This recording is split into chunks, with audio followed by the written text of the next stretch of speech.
Your carbon শুল্ক বসানোর সিদ্ধান্তে বিপাকে বাংলাদেশ। রাশিয়া ইতোমধ্যে এই উদ্যোগের বিরোধিতা করে বিশ্ব বাণিজ্য সংস্থা বরাবর অভিযোগ জানিয়েছে। বাংলাদেশের প্রধান রপ্তানি বাজার ইউরোপীয় ইউনিয়ন আমদানি পণ্যের ওপর কার্বন ট্যাক্স আরোপের উদ্যোগ নিয়েছে।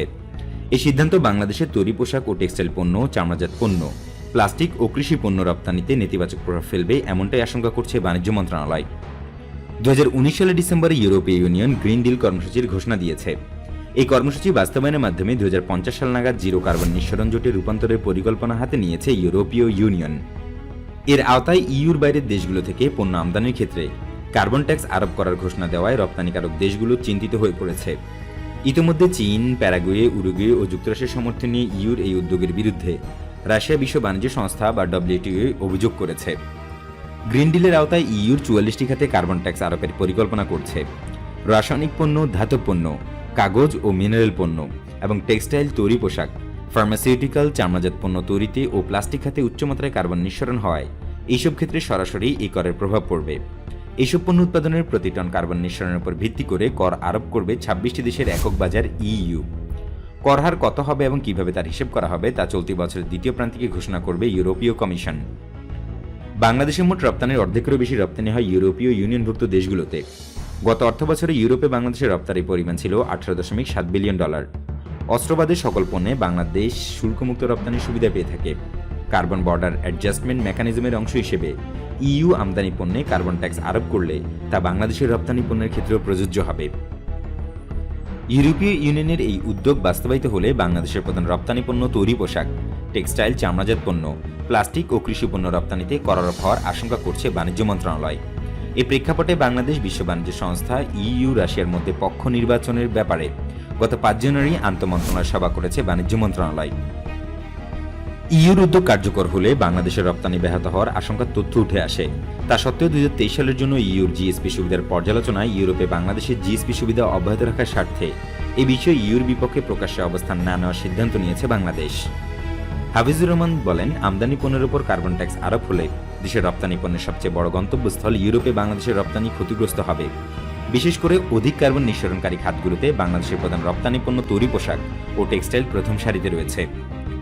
তুলা থেকে তৈরি পোশাক উৎপাদন পর্যন্ত বিভিন্ন স্তরে ব্যবহৃত কেমিক্যাল, জ্বালানি ও পানি ব্যবহারে যে পরিমাণ কার্বন নিঃসরণ হয় তার ভিত্তিতে এই কর আরোপ হবে। বাংলাদেশ ইউরোপে বিপুল পরিমাণ প্লাস্টিক, চামড়া ও চামড়াজাত পণ্য এবং কৃষি পণ্য রপ্তানি করে। কৃষিকাজে ব্যবহৃত সার উৎপাদন ও সেচের কার্বন নিঃসরণ হয়। প্লাস্টিক, চামড়া ও ফার্মাসিউটিক্যাল খাতে বিপুল পরিমাণ রাসায়নিক পদার্থ ব্যবহার হয়, যা উৎপাদনে কার্বন নিঃসরণ হয়। ইউরোপীয় ইউনিয়নের এই উদ্যোগের বিরোধিতা করে রাশিয়া ডব্লিউটিওতে অভিযোগ করেছে। যদিও ডব্লিউটিওতে এইভাবে আমদানি পণ্যের উপর কার্বন ট্যাক্স আরোপের বিধান নেই, তবুও বাংলাদেশ কোনো পক্ষেই অবস্থান স্পষ্ট করবে না। তৈরি পোশাক শিল্পের সাথে সংশ্লিষ্টরা বলেন, বিশ্ব বাণিজ্য সংস্থার নীতিমালায় কার্বন ট্যাক্স আরোপের ব্যাপারে স্পষ্টভাবে কিছু বলা নেই। তবে নীতিমালা অনুযায়ী কোনো দেশ চাইলে পরিবেশ ও মানব স্বাস্থ্যের জন্য ক্ষতিকর এ ধরনের আমদানিকৃত পণ্যের ক্ষেত্রে ব্যবস্থা গ্রহণ করতে পারে।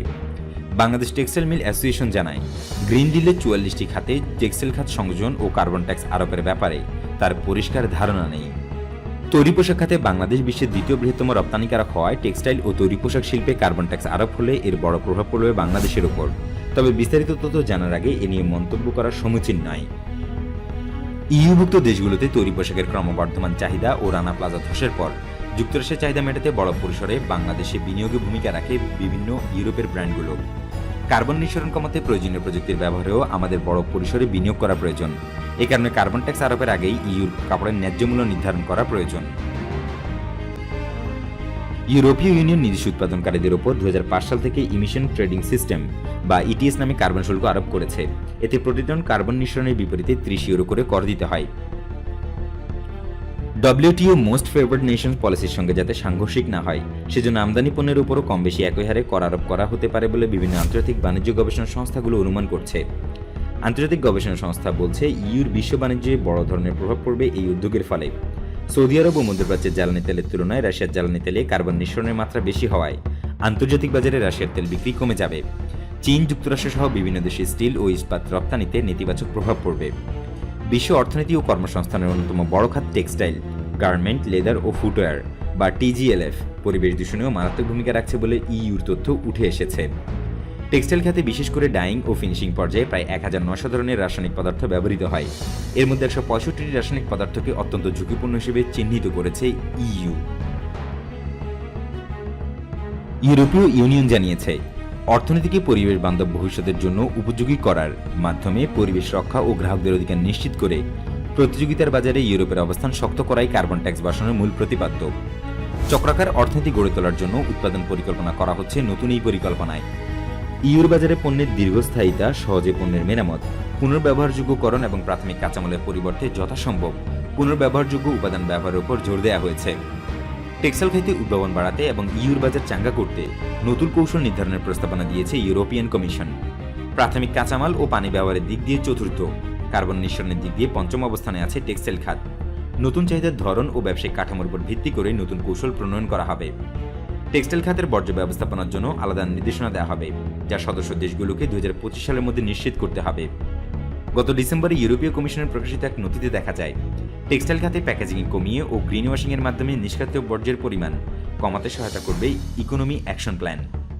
গবেষণায় দেখা যায়, আন্তর্জাতিক বিমান ফ্লাইট ও জাহাজ পরিবহনের চেয়েও তৈরি পোশাক ও জুতো উৎপাদনে বেশি কার্বন নিঃসরণ হয়। বর্তমানে বছর প্রতি 9 কোটি 20 লাখ টন কার্বন নিঃসরণের জন্য দায়ী টেক্সটাইল ও তৈরি পোশাক খাত।